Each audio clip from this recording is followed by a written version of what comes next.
Friends, ನಿಮ್ಮನ್ನು ನೀವು ಯಾವತ್ತಾದರೂ ಪ್ರೀತಿಸಿದ್ದೀರಾ? ಈ ಸೆಲ್ಫ್ ಲವ್ ಕಾನ್ಸೆಪ್ಟ್ ಅಂತಾರಲ್ವ, ನಿಜವಾಗ್ಲೂ ಇದು ಸೆಲ್ಫಿಶ್ ಕಾನ್ಸೆಪ್ಟಾ ಅಥವಾ ಒಳ್ಳೆ ಕಾನ್ಸೆಪ್ಟಾ? ನಾವು ನಮ್ಮನ್ನು ಪ್ರೀತಿಸಿದ್ರೆ ತಪ್ಪಾ ಅಥವಾ ನಾವು ಮೊದಲು ಬೇರೆಯವ್ರನ್ನ ಪ್ರೀತಿ ಮಾಡಬೇಕಾ? ಬೇರೆಯವ್ರಿಗೆ ನಾವು ಫಸ್ಟ್ ಇಂಪಾರ್ಟೆನ್ಸ್ ಕೊಡಬೇಕಾ ಅಥವಾ ನಮಗೆ ನಾವು ಇಂಪಾರ್ಟೆನ್ಸ್ ಕೊಡಬೇಕಾ? ಫ್ರೆಂಡ್ಸ್, ನಮ್ಮನ್ನು ನಾವು ಪ್ರೀತಿ ಮಾಡೋದು ತುಂಬಾ ಮುಖ್ಯ. ಯಾಕಂದರೆ ನಮ್ಮ ಹತ್ರನೇ ಪ್ರೀತಿ ಇಲ್ಲ ಅಂತಂದರೆ ನಾವು ಬೇರೆಯವ್ರಿಗೆ ಏನು ಕೊಡೋಕ್ಕೆ ಸಾಧ್ಯ? ನಮ್ಮ ಹತ್ರ ಏನಿದೆಯೋ ಅದನ್ನೇ ಅಲ್ವಾ ನಾವು ಕೊಡೋಕ್ಕೆ ಸಾಧ್ಯ ಆಗೋದು. ಯಾರು ತಮ್ಮ ಮೇಲೆ ತಾವು ಪ್ರೀತಿ ಮಾಡಲ್ವೋ ಖಂಡಿತವಾಗಿಯೂ ಅವರು ಬೇರೆಯವ್ರಿಗೂ ಸಹ ಪ್ರೀತಿ ಕೊಡೋಕ್ಕೆ ಸಾಧ್ಯ ಇಲ್ಲ. ಯಾಕಂದರೆ ಯಾರಿಗೆ ಅವ್ರ ಮೇಲೆ ಪ್ರೀತಿ ಇರಲ್ವೋ ಅವ್ರಿಗೆ ಕಾನ್ಫಿಡೆನ್ಸ್ ಇರೋದಿಲ್ಲ. ಹಾಗೆ ಅವರ ಜೀವನದಲ್ಲಿ ಅವ್ರು ಏನೇ ಡಿಸಿಷನ್ಸ್ ತಗೋಬೇಕಂದ್ರೂ ಅವ್ರಿಗೆ ಕಾನ್ಫಿಡೆಂಟ್ ಇರೋದಿಲ್ಲ, ಕೆಪಾಬಿಲಿಟಿ ಇರೋದಿಲ್ಲ. ಪ್ರತಿಯೊಂದಕ್ಕೂ ಕೂಡ ಬೇರೆಯವ್ರ ಮೇಲೆ ಅಥವಾ ಫ್ರೆಂಡ್ಸ್ ಮೇಲೇ ಡಿಪೆಂಡ್ ಆಗಿರ್ತಾರೆ. ಅವರ ಸ್ವಂತ ಬುದ್ಧಿ ಅನ್ನೋದೇ ಅವ್ರ ಮೇಲಿರೋ ಭರವಸೆ ಕೂಡ ಕಳ್ಕೊಂಡ್ಬಿಟ್ಟಿರ್ತಾರೆ ಯಾವಾಗ ಅವ್ರ ಮೇಲೆ ಅವ್ರಿಗೆ ಪ್ರೀತಿ ಇರೋದಿಲ್ವೋ.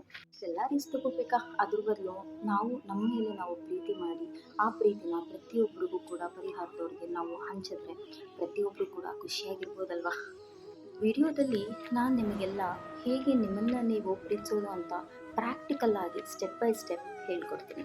ಇಲ್ಲ ನೀವು ನಿಮಗೋಸ್ಕರ ನಿಮ್ಮ ಲೈಫಲ್ಲಿ ಮಾಡ್ತಿರೋ ಆಗ ನಿಮಗೆ ಕಾನ್ಫಿಡೆನ್ಸ್ ಲೆವೆಲ್ ಹೆಚ್ಚಾಗುತ್ತೆ. ಹಾಗೆ ನೀವು ಲೈಫಲ್ಲಿ ಖುಷಿಯಾಗಿರ್ಬೋದು.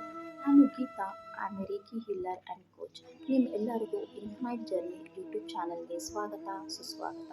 ಇಲ್ಲಿ ತನಕ ಸಬ್ಸ್ಕ್ರೈಬ್ ಮಾಡದೆ ಯಾರು ನನ್ನ ಚಾನಲ್ನ ನೋಡ್ತಾ ಇದ್ದೀರೋ ದಯವಿಟ್ಟು ನನ್ನ ಚಾನಲ್ನ ಸಬ್ಸ್ಕ್ರೈಬ್ ಮಾಡಿ, ಹಾಗೆ ಬೆಲ್ ಐಕನ್ ಕೂಡ ಪ್ರೆಸ್ ಮಾಡಿ. ಈ ಸೆಲ್ಫ್ ಲವ್ ಟಾಪಿಕ್ನ ಸ್ಟಾರ್ಟ್ ಮಾಡೋಕ್ಕಿಂತ ಮುಂಚೆ ನಾವೆಲ್ಲ ನಮ್ಮ ಮೇಲೆ ಸೆಲ್ಫ್ ಲವ್ ಎಷ್ಟಿದೆ ಅಂತ ಚಿಕ್ಕದಾಗಿ ಒಂದು ಟೆಸ್ಟ್ ಮಾಡೋಣ.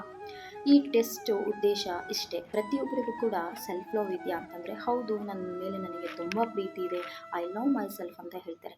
ಬಟ್ ಡೇ ಟು ಡೇ ಲೈಫಲ್ಲಿ ಬಂದಾಗ ಕೆಲವೊಂದು ಸಿಚುವೇಷನ್ನಲ್ಲಿ, ಕೆಲವೊಂದು ಸಂದರ್ಭಗಳಲ್ಲಿ ನಾವು ರಿಯಾಕ್ಟ್ ಮಾಡೋ ರೀತಿಯಲ್ಲಿ ಗೊತ್ತಾಗುತ್ತೆ ನಮ್ಮ ಮೇಲೆ ನಮಗೆ ಎಷ್ಟು ಪ್ರೀತಿ ಇದೆ ಅಂತ.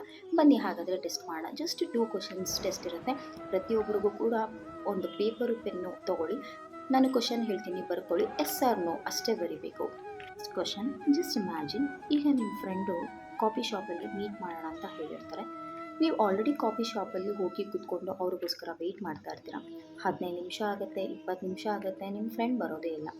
ಆ ಸಂದರ್ಭದಲ್ಲಿ ನಿಮಗೆ ಏನು ಫೀಲ್ ಆಗುತ್ತೆ? ಅಂದರೆ ನನ್ನ ಫ್ರೆಂಡ್ ಬರಲೇ ಇಲ್ಲ ಅಂತ ಫ್ರಸ್ಟ್ರೇಷನ್ ಆಗುತ್ತಾ, ಕೋಪ ಬರುತ್ತಾ, ಅಥವಾ ಅಟ್ಲೀಸ್ಟ್ ನನ್ನ ಫ್ರೆಂಡು ನನ್ನ ಒಬ್ಬರೇ ಇರೋದಕ್ಕೆ ನನಗೆ ಚಾನ್ಸ್ ಕೊಟ್ರಲ್ಲ ಅಂತ ಅವ್ರಿಗೆ ಥ್ಯಾಂಕ್ಸ್ ಹೇಳ್ಕೊಂಡು ನಿಮ್ಮಷ್ಟಕ್ಕೆ ನೀವೇ ಕಾಫಿ ತೊಗೊಂಡು ಕುಟ್ಕೊಂಡು ಆ ಟೈಮ್ನ ಎಂಜಾಯ್ ಮಾಡ್ತೀರಾ? ಈಗ ಹೇಳಿ, ನಿಮಗೆ ಯಾವ ಥರ ಫೀಲ್ ಆಗುತ್ತೆ? ನೀವು ಒಂಟಿಯಾಗಿ ಇರೋದಕ್ಕೆ ಖುಷಿ ಪಡ್ತೀರಾ ಅಥವಾ ಯಾವಾಗಲೂ ನಿಮ್ಮ ಜೊತೆ ಯಾರಾದರೂ ಇರಲೇಬೇಕಾ? ಕ್ವಶನಿಗೆ ಬರೋಣ. ಇವತ್ತು ನಿಮ್ಮ ಬರ್ತಡೇ ಇದೆ ಅಂತ ಇಮ್ಯಾಜಿನ್ ಮಾಡ್ಕೊಳ್ಳಿ. ನಿಮ್ಮ ಕ್ಲೋಸ್ ಫ್ರೆಂಡು, ನಿಮ್ಮ ಬೆಸ್ಟ್ ಫ್ರೆಂಡು ನಿಮ್ಮ ಬರ್ತಡೇಗೆ ವಿಶ್ ಮಾಡೋದನ್ನ ಮರ್ತು ಬಿಟ್ಟಿದ್ದಾರೆ. ಅವ್ರು ಯಾವುದೋ ಕೆಲಸದಲ್ಲಿ ಬ್ಯುಸಿ ಇರ್ತಾರೆ, ಹಾಗಾಗಿ ಮರ್ತು ಬಿಟ್ಟಿರ್ತಾರೆ. ಆ ದಿನನ, ಆ ಒಂದು ವಿಷಯನ ನೀವು ಹೇಗೆ ರಿಸೀವ್ ಮಾಡ್ತೀರಾ? ಅಂದರೆ ಅಯ್ಯೋ, ನನ್ನ ಫ್ರೆಂಡು ಏನೋ ಬರ್ತಡೇಗೆ ವಿಶ್ ಮಾಡೋದು ಮರ್ತು ಬಿಟ್ಟಿದ್ದಾರೆ, ಮೇ ಬಿ ಬ್ಯುಸಿ ಇರ್ಬೋದು ಅಂತ ಅದನ್ನು ಈಸಿಯಾಗಿ ತೊಗೊಂಡು ಆ ಸ್ಪೆಷಲ್ ಡೇನ ನೀವು ಎಂಜಾಯ್ ಮಾಡ್ತೀರಾ?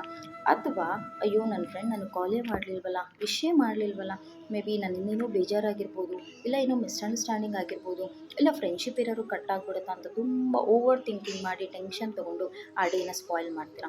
ಈ 2 ಕ್ವಶನ್ಗೆ ಉತ್ತರ ಬರೀರಿ. ನೆಕ್ಸ್ಟ್ ವಿಡಿಯೋದಲ್ಲಿ ನಾವು ಸೆಲ್ಫ್ ಲವ್ ಅಂದರೆ ಏನು, ಅದನ್ನು ಹೇಗೆ ನಾವು ಸೆಲ್ಫ್ ಲವ್ನ ನಾವು ಹೇಗೆ ನಾವು ಅಳವಡಿಸ್ಕೋಬೇಕು ನಮ್ಮ ಡೇ ಟು ಡೇ ಲೈಫಲ್ಲಿ ಅನ್ನೋದನ್ನ ತಿಳಿಸ್ಕೊಡ್ತೀನಿ. Thank you so much.